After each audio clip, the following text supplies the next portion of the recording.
एक छोटे से गांव में एक रंगसाज रहता था जिसका नाम लाल खान था। लाल खान अपनी रंगों की दुकान में दिन भर मेहनत करता, कपड़े रंगता और अपना रोजगार चलाता था। लाल खान की शोहरत दूर दराज तक फैली हुई थी। उसके हाथों से रंगे हुए कपड़े इतने खूबसूरत होते कि लोग दूर से सिर्फ उसी के पास आते। लेकिन लाल खान की असली पहचान सिर्फ उसकी कला नहीं, बल्कि उसकी नेक नियति और सखावत भी थी। हर जुमे के दिन लाल खान अपनी कमाई का एक हिस्सा गरीबों में बांट देता। कभी किसी बच्चे के लिए नए कपड़े रंग देता, कभी किसी बेवा की मदद कर देता। वह सब कुछ चुपचाप करता ताकि किसी को मालूम ना हो सके कि मदद किसने की है। एक दिन लाल खान अपनी दुकान में काम कर रहा था कि एक बूढ़ा आदमी आया। उसके कपड़े फटे हुए थे और चेहरे पर थकान साफ दिख रही थी। बूढ़े ने कहा, बेटा, मेरे पास पैसे नहीं है, लेकिन मेरे बेटे की शादी है, क्या तुम मेरा एक कपड़ा रंग दोगे? लाल खान ने बूढ़े को देखा और मुस्कुराकर बोला, बाबा जी, आप फिक्र न करें, आपके बेटे की शादी के लिए मैं नए कपड़े रंग दूंगा, कोई पैसे नहीं लूंगा। बूढ़े की आंखों में आंसू आ गए और वह उसे दुआएं देने लगा। उस रात लाल खान देर तक जागकर बूढ़े के लिए सबसे खूबसूरत कपड़े तैयार करता रहा। उसने सबसे उम्दा रंग इस्तेमाल किए और हर कपड़े पर खास नक्श बनाए। सुबह बूढ़ा आया तो कपड़े देखकर हैरान रह गया। बूढ़े ने कहा, यह तो बहुत कीमती है, मैं इनकी कीमत कभी अदा नहीं कर सकूंगा। लाल खान मुस्कुराकर बोला, बाबा जी, आपकी दुआ ही मेरे लिए सबसे बड़ी कीमत है, बस मेरे लिए दुआ करते रहिए और हाँ, किसी को बताइएगा नहीं कि ये कपड़े मैंने रंगे हैं। बूढ़ा ये बात समझ नहीं पाया कि लाल खान अपनी मदद छुपाना क्यों चाहता है। उसने पूछा, बेटा, इतनी नेक सलूक मदद करके भी छुपाते क्यों हो? लाल खान ने शांत आवाज में जवाब दिया, मेरे अब्बूजान कहा करते थे, नेकी कर दरिया में डाल। बूढ़ा कपड़े लेकर दुआएं देता हुआ चला गया। शादी की महफिल में सब लोग उन कपड़ों की तारीफ करते नहीं थकते थे, लेकिन किसी को पता नहीं था कि यह काम लाल खान का है। बस अल्लाह और लाल खान जानते थे। लाल खान यूं ही नेकी करता रहा, बिना किसी को बताए कि मददगार कौन है। उसका मानना था कि नेक काम सिर्फ अल्लाह की रजा के लिए किए जाते हैं, शोहरत या वाह वाह के लिए नहीं। उसकी जिंदगी का मकसद सिर्फ अल्लाह की खुशनुदी हासिल करना था। कुछ दिनों बाद गांव में सख्त खुशकसाली आ गई। बारिश न होने से फसलें बर्बाद हो गईं और खाने पीने की चीजें बहुत महंगी होने लगीं। लाल खान भी परेशान था, लेकिन उसकी परेशानी अपने लिए नहीं, गांव के गरीब लोगों के लिए थी। एक रात लाल खान ने एक ख्वाब देखा जिसमें किसी ने कहा, अपनी दौलत जमीन में दफन कर दो, वह बढ़ेगी। लाल खान उठकर सोचने लगा कि इस ख्वाब का क्या मतलब हो सकता है। कुछ देर बाद उसे एक ख्याल आया। अगले दिन लाल खान ने अपनी बचत में से कुछ पैसे लिए और बाजार से बीज खरीद लिए। रात के वक्त वह गांव के बाहर की खाली जमीन पर गया और वहां बीज बो दिए। उसने अपने कुएं से पानी लाकर बीजों को सींचा और दुआ की कि यह जल्द उगे। हफ्तों गुजर गए और लाल खान रोज रात को चुपचाप जाकर अपनी फसल को पानी देता रहा। उसने किसी को नहीं बताया कि वह क्या कर रहा है। धीरे धीरे बीज फूटने लगे और पौधे निकल आए। लाल खान की मेहनत रंग लाने लगी। एक दिन गांव के चौकीदार ने देखा कि बाहर की जमीन पर सब्जियां उग आई हैं। उसने गांव वालों को बताया। सब हैरान थे क्योंकि खुशकसाली में कहीं भी फसल नहीं उग रही थी, लेकिन यहाँ सब्जियां लहलहा रही थी। गांव के मुख्तार ने ऐलान किया कि यह सब्जियां अल्लाह की तरफ से एक नेमत है और इन्हें गरीबों में बांट दिया जाए। जब सब्जियां पक गईं, तो हर घर को इनका हिस्सा मिला। लोग खुश थे कि अल्लाह ने उन पर रहम किया। लाल खान चुपचाप देखता रहा कि उसकी मेहनत कैसे लोगों के काम आ रही है। उसके दिल में सुकून था कि उसने अपनी नेकी किसी पर जाहिर नहीं होने दी। वह नेकी कर दरिया में डाल पर अमल कर रहा था। एक दिन लाल खान खेत में पानी दे रहा था कि अचानक गांव का एक छोटा बच्चा वहां आ गया। उसने लाल खान को देख लिया।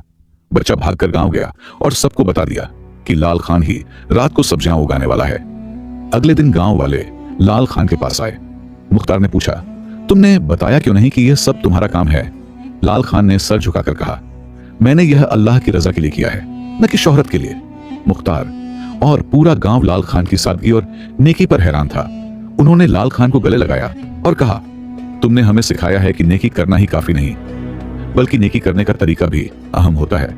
तुमने हमारे लिए जो किया हम कभी नहीं भूलेंगे। लाल खान की नेकी की दास्तान पूरे गांव में फैल गई। लोग उसे इज्जत की निगाह से देखने लगे, लेकिन यह शोहरत लाल खान को पसंद नहीं थी। वह सोचता, मैंने तो अल्लाह की रजा के लिए काम किया था, अब लोग मुझे इतनी इज्जत दे रहे हैं, कहीं मेरे दिल में रिया ना आ जाए। एक दिन लाल खान ने फैसला किया कि अब उसे कुछ ऐसा करना चाहिए जिससे उसकी नीयत खालिस रहे। उसने तय किया कि वह रात को चुपके से घरों के बाहर जरूरतमंद लोगों के लिए थैलियां छोड़ेगा, जिनमें खाना, कपड़े और कुछ रकम होगी। अब लाल खान दिन में अपनी दुकान पर काम करता और रात को चुपके से घरों के बाहर मदद छोड़ाता। कभी बीमार आदमी के घर के बाहर दवा, कभी अनाथ बच्चों के घर के बाहर खिलौने और कभी विधवा औरत के घर के बाहर राशन का सामान छोड़ देता। लोग हैरान थे कि यह मदद कौन कर रहा है। हर कोई एक दूसरे से पूछता, लेकिन किसी को पता नहीं चलता। कुछ लोग कहते कि शायद ये लाल खान ही हो, लेकिन वह तो दिन भर अपनी दुकान पर नजर आता है, तो रात को ऐसा कैसे कर सकता है। एक रात गांव का अमीर आदमी, जिसका नाम शेर खान था, नींद न आने की वजह से अपने घर की छत पर टहल रहा था। अचानक उसने देखा कि एक आदमी चुपके से एक गरीब के घर के बाहर कुछ रखकर जा रहा है। शेर खान ने जल्दी से नीचे आकर देखा तो पाया कि वह लाल खान था। वह चुपके से लाल खान के पीछे हो गया और देखा कि वह रात भर विभिन्न घरों के बाहर मदद छोड़ता फिर रहा है। शेर खान हैरान रह गया कि लाल खान इतनी मेहनत से कमाया हुआ पैसा ऐसे गरीबों पर खर्च कर रहा है। अगले दिन शेर खान सीधे लाल खान की दुकान पर गया। उसने कहा, मैंने रात सब देख लिया, तुम लोगों की इतनी मदद क्यों करते हो और छुपाते क्यों हो। लाल खान शर्मिंदा सा हो गया और कहा, मेरे वलिद का कहना था कि नेकी करनी है तो ऐसे करो कि तुम्हारा बायां हाथ भी न जाने कि दाहिना हाथ क्या दे रहा है। शेर खान बहुत प्रभावित हुआ। उसने कहा, मैं बहुत अमीर हूं, लेकिन कभी किसी की मदद नहीं की। मैंने हमेशा सोचा कि दौलत जमा करना ही जिंदगी का मकसद है। तुमने मुझे सिखाया है कि दौलत का असली मकसद दूसरों की मदद करना है। उस दिन के बाद शेर खान बदल गया।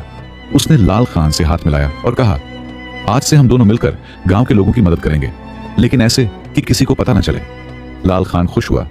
अब उसका एक साथी था जो उसके नेक काम में उसका शरीक था। दोनों ने मिलकर गांव के लोगों की मदद करनी शुरू की। शेर खान अपनी दौलत से सामान खरीदता और लाल खान उसे जरूरतमंदों तक पहुंचाता। गांव में लोगों की जिंदगी बेहतर होने लगी और सब यही सोचते कि यह सब अल्लाह की रहमत है, क्योंकि किसी को नहीं पता था कि यह नेकी कौन कर रहा है।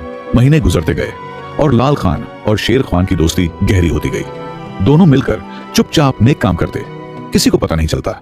लेकिन एक दिन गांव में एक सौदागर आया जो बहुत चालाक था। उसका नाम ताजुद्दीन था और वह लोगों को अपने जाल में फंसाना जानता था। ताजुद्दीन ने गांव में एक बड़ी दुकान खोल ली। वह सस्ते रंग बेचता और लोगों को लुभाता कि उनके कपड़े उसकी दुकान पर रंगवाए। लाल खान की दुकान पर ग्राहक कम होने लगे क्योंकि लोग सस्ते दामों की ओर माइल हो गए थे। लाल खान परेशान नहीं हुआ, लेकिन उसने देखा कि ताजुद्दीन के रंगे कपड़े जल्दी ही फीके पड़ जाते थे। लोग नाराज होते, लेकिन ताजुद्दीन उन्हें समझा बुझाकर फिर अपना ग्राहक बना लेता। लाल खान ने सोचा कि उसे कुछ करना चाहिए। एक दिन लाल खान के पास एक महिला आई जिसकी आंखों में आंसू थे। उसने बताया, मेरे पति का कफन ताजुद्दीन से रंगवाया था, लेकिन दफन करते समय रंग निकल गया। मेरे पास दोबारा रंगवाने के पैसे नहीं हैं। लाल खान का दिल पसीज गया। लाल खान ने महिला से कफन लिया और कहा, आप फिक्र न करें, मैं इसे सबसे अच्छे रंग में रंग दूंगा, कोई पैसा नहीं लूंगा। रात भर लाल खान ने मेहनत की और सबसे खूबसूरत हरे रंग में कफन रंगा। अगली सुबह महिला ने जब कफन देखा तो आंखों में आंसू आ गए। इस घटना के बाद लाल खान ने फैसला किया कि वह हर उस व्यक्ति के कपड़े दोबारा रंग देगा जो ताजुद्दीन के घटिया रंगों से प्रभावित हुए हैं। शेर खान ने कहा, तुम अपना व्यवसाय क्यों बर्बाद कर रहे हो। लाल खान ने जवाब दिया, मैं लोगों की मदद कर रहा हूं, व्यवसाय तो अल्लाह चलाता है। धीरे धीरे लोगों को पता चलने लगा कि लाल खान मुफ्त में ताजुद्दीन के खराब रंगे कपड़ों को दोबारा रंग रहा है। लोग अब सीधे लाल खान के पास आने लगे। ताजुद्दीन को जब यह बात पता चली तो वह बहुत नाराज हुआ और लाल खान से दुश्मनी करने लगा। एक रात ताजुद्दीन ने अपने लोगों को लाल खान की दुकान में आग लगाने के लिए भेजा, लेकिन उस रात शेर खान लाल खान के साथ दुकान में ही था। दोनों ने मिलकर आग पर काबू पा लिया और लोगों को बुलाकर ताजुद्दीन के लोगों को पकड़ लिया। गांव के मुख्तार ने ताजुद्दीन को बुलाया और पूछा, तुमने ऐसा क्यों किया। ताजुद्दीन ने शर्मिंदगी से सिर झुका लिया। उसने कहा, मैंने देखा कि लाल खान की शोहरत बढ़ रही है और मेरा व्यवसाय खत्म हो रहा है। मैं ईर्ष्या में आ गया था। लाल खान ने आगे बढ़कर कहा, मैं ताजुद्दीन को माफ करता हूं। सब लोग हैरान हुए। लाल खान ने कहा, हम सभी से गलतियां होती हैं, अल्लाह हमें माफ करता है तो हमें भी दूसरों को माफ करना चाहिए। ताजुद्दीन की आंखों में आंसू आ गए। उसने लाल खान से माफी मांगी। ताजुद्दीन पर लाल खान की माफी का गहरा असर हुआ। उसने अपने तरीके बदलने का फैसला किया और लाल खान से रंगसाजी सीखने की इच्छा जाहिर की।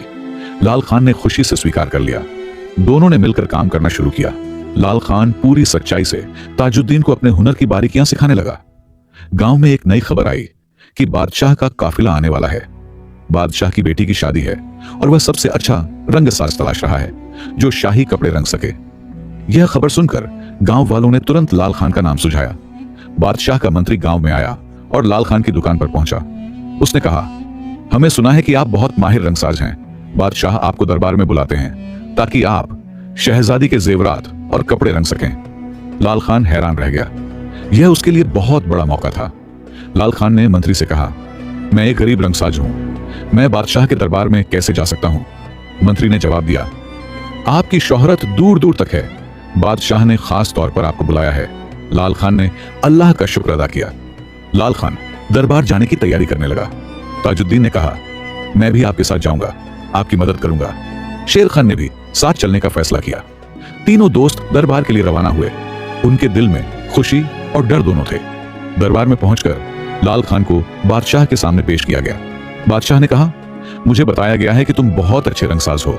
मैं चाहता हूं कि तुम मेरी बेटी के जेवरात और कपड़े रंगो, लेकिन एक शर्त है, अगर कपड़े अच्छे नहीं हुए तो तुम्हें सजा मिलेगी। लाल खान ने आदब से सर झुकाया और कहा, हुजूर, मैं पूरी कोशिश करूंगा। मुझे यकीन है कि अल्लाह की मदद से मैं आपकी उम्मीदों पर खरा उतरूंगा। बादशाह ने मुस्कुराकर कहा, मुझे तुम पर भरोसा है, कल से तुम काम शुरू करोगे। लाल खान, शेर खान और ताजुद्दीन ने मिलकर काम शुरू किया। दिन रात मेहनत करते, बेहतरीन रंग तैयार करते, नए नक्शे बनाते। लाल खान ने अपने साथियों को हर बारीकी सिखाई। तीनों की मेहनत रंग लाने लगी। कपड़े इतने खूबसूरत बन रहे थे कि देखने वाले दंग रह जाते। एक दिन जब वे काम कर रहे थे, ताजुद्दीन ने देखा कि लाल खान हर कपड़े के रंगने से पहले अल्लाह का नाम लेते और दुआ करता है। ताजुद्दीन ने पूछा, यह क्यों करते हो? लाल खान ने मुस्कुराकर जवाब दिया, मैं अल्लाह से मदद मांगता हूं। मेरी सफलता मेरी नहीं, अल्लाह की है। आखिरकार सभी कपड़े तैयार हो गए। बादशाह के सामने पेश किए गए तो बादशाह हैरान रह गया। उसने कहा, मैंने इतने खूबसूरत कपड़े पहले कभी नहीं देखे, तुम वाकई माहिर हो। बादशाह ने लाल खान को सोने की थैली दी, लेकिन लाल खान ने कहा, हुजूर, अगर आपकी अनुमति हो तो मैं यह इनाम गांव के गरीबों में बांटना चाहता हूं। बादशाह लाल खान की बात सुनकर हैरान हुआ। उसने कहा, तुमने इतनी मेहनत की और इनाम गरीबों में बांटना चाहते हो? लाल खान ने आजिज़ी से कहा, हुजूर, मैंने यह काम पैसे के लिए नहीं, बल्कि अपने फन की मोहब्बत और अल्लाह की रजा के लिए किया है। बादशाह ने लाल खान की ओर गहरी नजर से देखा। उसने कहा, मैं तुम्हारी आजमाइश कर रहा था। बादशाह ने अपना नकाब उतारा और सब हैरान रह गए। वह दरअसल उनके इलाके का सूबेदार था, जो भीस बदलकर लोगों की परख करने आया था। सूबेदार ने कहा, मैंने गांव में तुम्हारी नेकियों के बारे में सुना था, लेकिन मुझे यकीन नहीं था। मैं खुद देखना चाहता था कि क्या तुम वाकई इतने नेक हो या यह सब दिखावा है। आज तुमने साबित कर दिया कि तुम्हारी नेकी खालिस है। सूबेदार ने लाल खान को गले लगाया और कहा, मैं चाहता हूं कि तुम मेरे मशवीर बनकर मेरे साथ रहो। हमारे इलाके में ऐसे लोगों की जरूरत है जो सच्चे दिल से लोगों की सेवा करें। लाल खान परेशान हो गया क्योंकि वह अपना गांव छोड़ना नहीं चाहता था। लाल खान ने कहा, हुजूर, मैं एक आम रंगसाज हूं, मशवीर कैसे बन सकता हूं? मेरा गांव, मेरी दुकान, मेरे लिए सब कुछ है। सूबेदार ने मुस्कुराकर कहा, मैं नहीं चाहता कि तुम अपना गांव छोड़ो, मैं चाहता हूं कि तुम वहीं रहकर लोगों की मदद करो। सूबेदार ने बताया, मैं तुम्हें इतना इनाम दूंगा कि तुम पूरे गांव में एक बड़ी रंगसाजी की शैक्षिक दरसगाह कायम कर सको। वहां तुम गरीब बच्चों को रंगसाजी का हुनर सिखाओगे ताकि वे अपना रोजगार कमा सकें। क्या यह तुम्हें मंजूर है? लाल खान की आंखों में खुशी के आंसू आ गए। उसने खाकसाराना अंदाज में सर झुकाकर कहा, हुजूर, यह मेरे लिए बहुत बड़ा सम्मान है, मैं आपका एहसान कभी नहीं भूलूंगा। सूबेदार ने कहा, एहसान मेरा नहीं, अल्लाह का है, जिसने तुम्हारे जैसा नेक इंसान पैदा किया। लाल खान, शेर खान और ताजुद्दीन गांव वापस लौटे। उन्होंने मिलकर बड़ी दरसगाह बनवाई जहां गरीब बच्चों को मुफ्त रंगसाजी सिखाई जाती। लोगों ने लाल खान को बहुत इज्जत दी, लेकिन लाल खान हमेशा कहता, मैं कुछ नहीं करता, सब अल्लाह की मेहरबानी है, मैं तो सिर्फ उसका एक आजिज बंदा हूं। सालों बाद लाल खान बूढ़ा हो गया। दरसगाह में सैकड़ों छात्र शिक्षा प्राप्त कर चुके थे और अब वे भी दूसरों की मदद कर रहे थे। एक दिन लाल खान ने अपने छात्रों को बुलाया और कहा, मेरे बच्चों, मैं तुम सबको एक आखिरी सबक देना चाहता हूं। लाल खान ने कहा, याद रखो, नेकी कर दरिया में डाल, कभी नेकी को दिखावे के लिए मत करना। असली नेकी वही है जो सिर्फ अल्लाह की रजा के लिए की जाए, न कि लोगों की तारीफ के लिए। कुछ दिनों बाद लाल खान का इंतकाल हो गया, लेकिन उसकी नेकियों की दास्तान आज भी जिंदा है। नेकी कर दरिया में डाल, जो नेकी करे और उसे छुपाए, वही असली नेक है। कहानी का सबसे बड़ा सबक यही है कि नेकी का असली मकसद सिर्फ अल्लाह की रजा हासिल करना होना चाहिए, न कि लोगों की वाहवाही या शोहरत। लाल खान ने हमेशा अपनी नेकियां छुपा कर की, जैसे रात को चुपके से गरीबों की मदद करना, क्योंकि उसका ईमान था कि खालिस नियत से की गई नेकी ही अल्लाह के पास कबूल होती है। इसमें यह भी सिखाया गया है कि चुपचाप की गई खैरात सार्वजनिक रूप से की गई खैरात से बेहतर होती है। जैसा कि लाल खान ने कहा, मेरे वलिद कहते थे कि तुम्हारा बायां हाथ भी न जाने कि दाहिना हाथ क्या दे रहा है। यह हमें सिखाता है कि मदद छुपा कर देना ज्यादा फजीलत वाला है। लाल खान ने हमेशा खुद को छोटा रखा और कभी अपनी तारीफ स्वीकार नहीं की। वह कहता, मैं कुछ नहीं करता, सब अल्लाह की मेहरबानी है। यह हमें सिखाता है कि नेकी करने के बाद घमंड नहीं करना चाहिए, बल्कि अल्लाह का शुक्र अदा करना चाहिए कि उसने हमें नेक काम करने की ताकत दी। जब ताजुद्दीन ने लाल खान की दुकान में आग लगाने की कोशिश की, तब भी लाल खान ने उसे माफ कर दिया।